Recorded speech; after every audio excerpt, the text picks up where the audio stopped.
Day 2 in Ooty ನೋಡೋಣವಾ. So ಎಲ್ಲರಿಗೂ ನಮಸ್ಕಾರ, welcome back to Saran vlog. So ಮುಂಚೆನೇ ಪ್ಲ್ಯಾನ್ ಮಾಡಿಲ್ಲ ಅಂದರೆ ನಮ್ಮ ಥರನೇ ಆಗುತ್ತೆ. ನಾವು ಟಾಯ್ ಟ್ರೈನ್ಗೆ ಮುಂಚೆನೇ ಬುಕ್ ಮಾಡ್ಕೊಂಡಿರಲಿಲ್ಲ, ಬಿಕಾಸ್ ಊಟಿಗೆ ಸಡನ್ ಪ್ಲ್ಯಾನ್ ಅಂತ.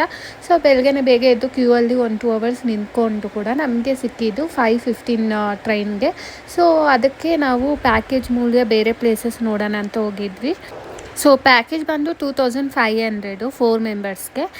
ಯಾವ ಪ್ಲೇಸ್ ಅಂದರೆ golf links, pine forest, Kamaraj Sagar dam, school ಮಡ್ಡು, tree park, 9th mile shooting palace, Pykara water falls ಮತ್ತು ಬೋಟ್ ಹೌಸ್ ಇಷ್ಟಿತ್ತು.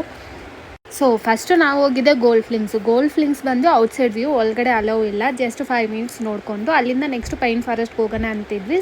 ಮತ್ತು ರಶ್ ಇತ್ತು ಅಂತ ಡೈರೆಕ್ಟ್ ನಾವು ಟ್ರೀ ಪಾರ್ಕ್ ಹೋಗಿದ್ವಿ. ಅಲ್ಲಿ ಎಂಟ್ರಿ ಫೀಸ್ ಬಂದು 40 ರುಪೀಸು. ಅಲ್ಲಿ ಪ್ಲೇಸ್ ಅಂತೂ ಸಿಕ್ಕಾಪಟ್ಟೆ ಚೆನ್ನಾಗಿತ್ತು, ಎಲ್ಲರಿಗೂ ಇಷ್ಟ ಆಗಿತ್ತು ಆ್ಯಕ್ಚುಲಿ ನಮಗೆ. ಅಲ್ಲಿ ಏನು ಟ್ರೀ ಪಾರ್ಕ್ ಥರನೇ ಇತ್ತು, ಅದೇ ಥರ ಪೈನ್ ಫಾರೆಸ್ಟ್ ಟ್ರೀನೂ ಇತ್ತು. ಅದಾದಮೇಲೆ ಹೋಗಿದ್ದೆ 9th ಮೈಲ್ ಶೂಟಿಂಗ್ ಪ್ಲೇಸು. ಇದು ಬಂದು ಸ್ವಲ್ಪ ಮೇಲೆ ನಡ್ಕೊಂಡು ಹೋಗಬೇಕು. ಪ್ಲೇಸು ಚೆನ್ನಾಗಿತ್ತು, ವ್ಯೂ ಎಲ್ಲನೂ ಸಖತ್ತಾಗಿತ್ತು. ನಾವು ಮೈನ್ ಈ ಕ್ಯಾಬ್ ಬುಕ್ ಮಾಡ್ಕೊಂಡು ಹೋಗಿದ್ದ ಕಾರಣನೇ ಪೈಕಾರ ವಾಟರ್ ಫಾಲ್ಸ್ ನೋಡೋಣ ಅಂತ. ಬಟ್ ಅಲ್ಲಿ ವಾಟರ್ ಫಾಲ್ಸ್ ಇರಲಿಲ್ಲ, ಜಸ್ಟ್ ಅದೇನೋ ರಿವರ್ ಪಾಂಡ್ ಆ ಥರ ಏನೋ ಇತ್ತು. ಫುಲ್ ಡಿಸಪಾಯಿಂಟ್ ಆಗಿತ್ತು. ಅಷ್ಟು ದೂರ ಹೋಗಿದ್ದು ಏನೋ ಅಷ್ಟು ಸ್ಯಾಟಿಸ್ಫ್ಯಾಕ್ಷನ್ ಆಗಲಿಲ್ಲ. ಬಟ್ ವ್ಯೂ ಆ ಕಡೆ ಎಲ್ಲ ನೋಡೋಕ್ಕೆ ಚೆನ್ನಾಗಿತ್ತು, ಬಟ್ ಮೈನ್ ವಾಟರ್ ಫಾಲ್ಸ್ ಇರಲಿಲ್ಲ.